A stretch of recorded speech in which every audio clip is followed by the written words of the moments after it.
IG Islamabad Syed Ali Nasir Rizvi की हिदायत पर काले शीशों फैंसी नंबर प्लेट के खिलाफ भरपूर मुहिम जारी है।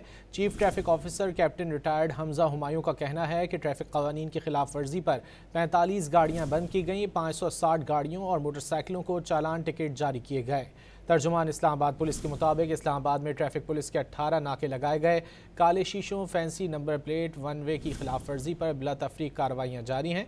गुज़िश्ता 24 घंटों के दौरान 2300 से ज़ायद गाड़ियों को चेक किया गया। वन वे की खिलाफ वर्जी पर 15 मकामात पर मुकदमात भी दर्ज किए गए। IG इस्लामाबाद सैयद अली नासिर रिजवी की हिदायत पर काले शीशों फैंसी नंबर प्लेट के खिलाफ भरपूर मुहिम जारी है।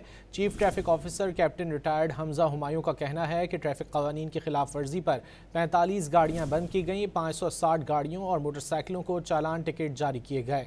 तर्जुमान इस्लामाबाद पुलिस के मुताबिक इस्लामाबाद में ट्रैफिक पुलिस के 18 नाके लगाए गए। काले शीशों fancy number plate one way की खिलाफ वर्जी पर बिला तफरीक कार्रवाइयाँ जारी हैं। गुज़िश्ता 24 घंटों के दौरान 2300 से ज़ायद गाड़ियों को चेक किया गया। वन वे की खिलाफ वर्जी पर 15 मकामात पर मुकदमात भी दर्ज किए गए।